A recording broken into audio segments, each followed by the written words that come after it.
de la crisis que estamos viviendo.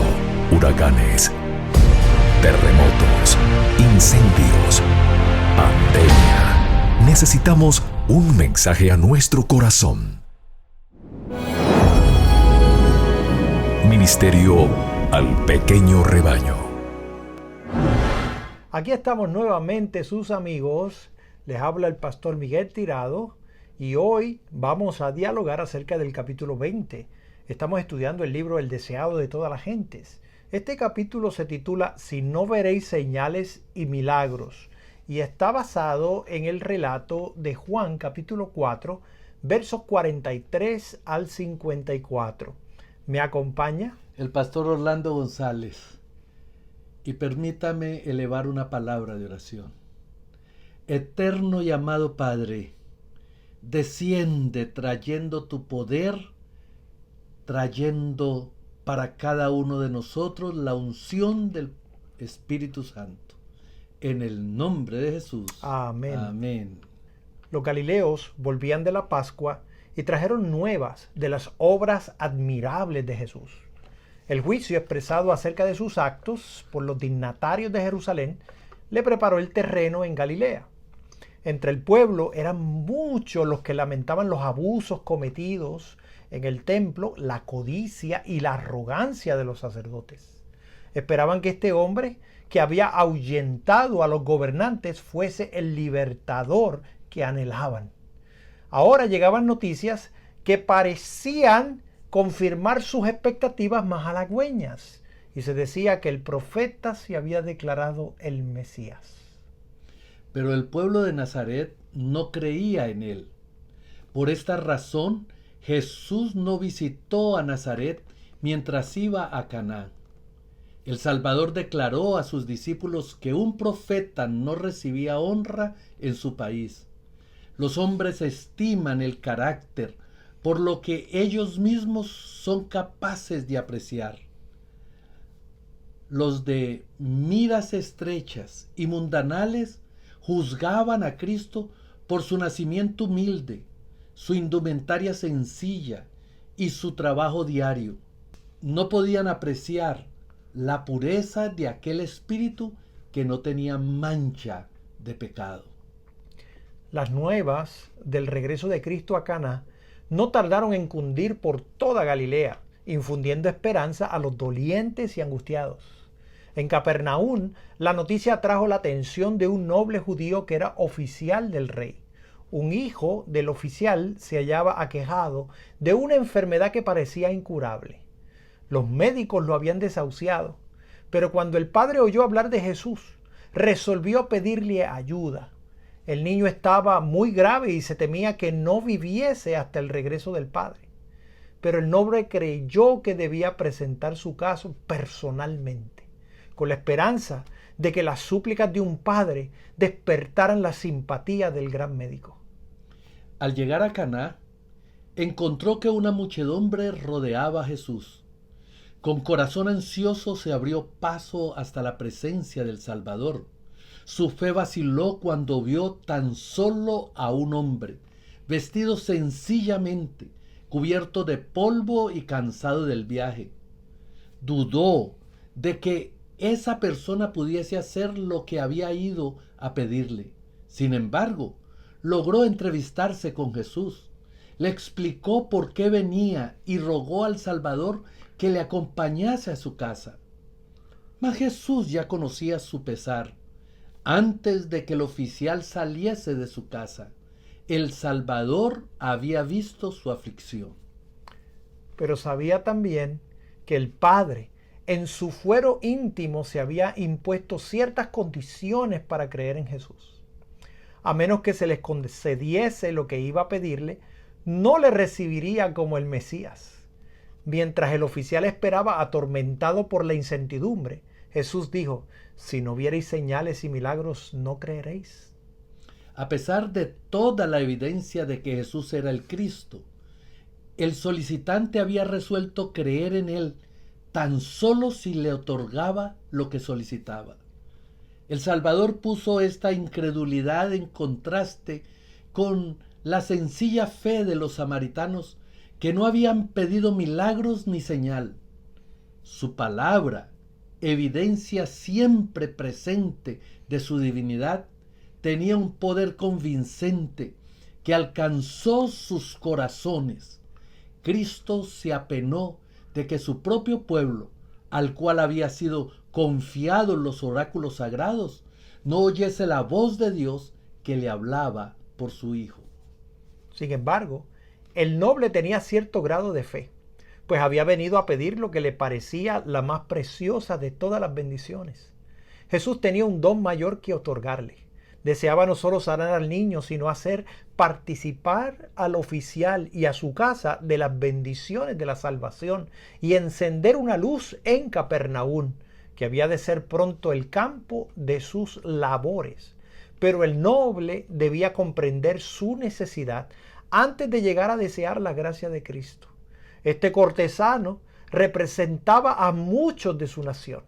Si se interesaban en Jesús por motivos egoístas, esperaban recibir algún beneficio especial de su poder y hacían depender su fe de la obtención de ese favor temporal, pero ignoraban su enfermedad espiritual y no veían su necesidad de la gracia divina. Como un fulgor de luz, las palabras que dirigió el Salvador al noble desnudaron su corazón.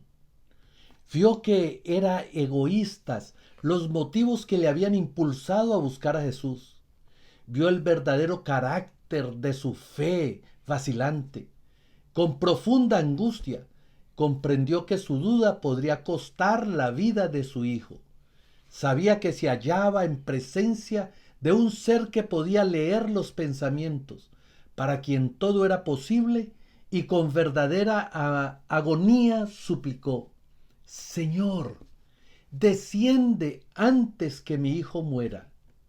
Su fe se aferró a Cristo como Jacob. Trabó del ángel cuando luchaba con él y exclamó: No te dejaré si no me bendices. Y como Jacob prevaleció, el Salvador no puede apartarse del alma que se aferra a él invocando su gran necesidad. Ve, le dijo, tu hijo vive. El noble salió de la presencia de Jesús con una paz y un gozo que nunca había conocido antes. No solo creía que su hijo sanaría, sino que con firme confianza creía en Cristo como su Redentor. A la misma hora, los que velaban al lado del niño, moribundo en el hogar de Capernaum, presenciaron un cambio repentino y misterioso. La sombra de la muerte se apartó del rostro del enfermo. El enrojecimiento de la fiebre fue reemplazado por el suave tinte de la salud que volvía. Los ojos, empañados, fueron reavivados por la inteligencia y fue recobrando fuerza el cuerpo débil y enflaquecido. No quedaron en el niño rastros de su enfermedad. Su carne ardiente se tornó tierna y fresca, y cayó un profundo sueño. La fiebre le dejó en el mismo calor del día. La familia se asombró, pero se regocijó mucho. La distancia que mediaba de Caná a Capernaum había permitido al oficial volver a su casa esa misma noche después de su entrevista con Jesús. Pero él no se apresuró en su viaje de regreso. No llegó a Capernaum hasta la mañana siguiente. ¿Y qué regreso fue aquel? Cuando salió para encontrar a Jesús, su corazón estaba apesadumbrado. El sol le parecía cruel y el canto de las aves una burla. Cuán diferentes eran sus sentimientos ahora. Toda la naturaleza tenía otro aspecto. Veía con nuevos ojos. Mientras viajaba en la quietud de la madrugada, toda la naturaleza parecía alabar a Dios con él. Mientras estaba aún lejos de la morada, sus siervos le salieron al encuentro, ansiosos de aliviar la angustia que seguramente debía sentir. Mas no manifestó sorpresa por la noticia que le traían, sino que con un interés cuya profundidad ellos no podían conocer, les preguntó a qué hora había empezado a mejorar el niño. Ellos le contestaron, ayer a las 7 le dejó la fiebre. En el instante en que la fe del padre había aceptado el aserto, tu hijo vive, el amor divino había tocado al niño moribundo. El padre corrió a saludar a su hijo. Le estrechó sobre su corazón como si le hubiese recuperado de la muerte y agradeció repetidas veces a Dios por su curación milagrosa. El noble deseaba conocer más de Cristo y al oír más tarde sus enseñanzas, él y toda su familia llegaron a ser discípulos suyos. Su aflicción fue santificada para la conversión de toda su familia. Las nuevas del milagro se difundieron y en Capernaum, donde Cristo realizara tantas obras maravillosas, quedó preparado el terreno para su ministerio personal. El que bendijo al noble en Capernaum siente hoy tantos deseos de bendecirnos a nosotros. Pero como el Padre afligido, somos con frecuencia inducidos a buscar a Jesús por el deseo de algún beneficio terrenal. Y hacemos depender nuestra confianza en su amor de que nos sea otorgado lo que pedimos. El Salvador anhela darnos una bendición mayor de la que solicitamos y dilata la respuesta a nuestra petición a fin de poder mostrarnos el mal que hay en nuestro corazón y nuestra profunda necesidad de su gracia. Desea que renunciemos al egoísmo que nos induce a buscarle, confesando nuestra impotencia y acerba necesidad. Debemos confiarnos completamente a su amor. El noble quería ver el cumplimiento de su oración antes de creer, pero tuvo que aceptar el aserto de Jesús de que su petición había sido oída y el beneficio otorgado. También nosotros tenemos que aprender esta lección. Nuestra fe en Cristo no debe estribar en que veamos o sintamos que Él nos oye. Debemos confiar en su promesa. Cuando acudimos a Él con fe, toda petición alcanza al corazón de Dios. Cuando hemos pedido su bendición, debemos creer que la recibimos y agradecerle de que le hemos recibido. Luego debemos atender nuestros deberes, seguros de que la bendición se realizará cuando más la necesitamos. Cuando haya aprendido a hacer esto, sabremos que nuestras oraciones son contestadas. Dios obrará por nosotros mucho más abundantemente de lo que pedimos, conforme a las riquezas de su gloria y por la operación de la potencia de su fortaleza. Mis queridos, qué extraordinario llamado nos hace hoy el Señor. Confiar en Él y depositar toda nuestra vida bajo su control. Personalmente, anhelo hoy decirle a mi Señor, ven, dirige mi vida y agradecerle por todo lo que Él da a cada uno de nosotros.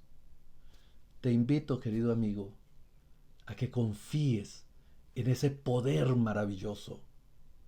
Sobran las evidencias en su palabra de su poder, de su victoria y de quién es Él. Ven, juntos, adorémosle. Que el Señor les bendiga. Quisiera tener una palabra de oración, pastor. Amoroso Padre, cuán grande y cuánto amor tú tienes hacia nosotros, que estás dispuesto a darnos mucho más de lo que pedimos, pero nuestra incredulidad, nuestro egoísmo nos impide, Señor, nos impide creer en tus promesas, nos impide creer en ti, creer en tu gracia. Señor, ayuda a nuestra incredulidad, perdona nuestro egoísmo y llénanos de tu bendición, así como tú deseas bendecirnos. En el nombre glorioso de Jesús. Amén. Amén.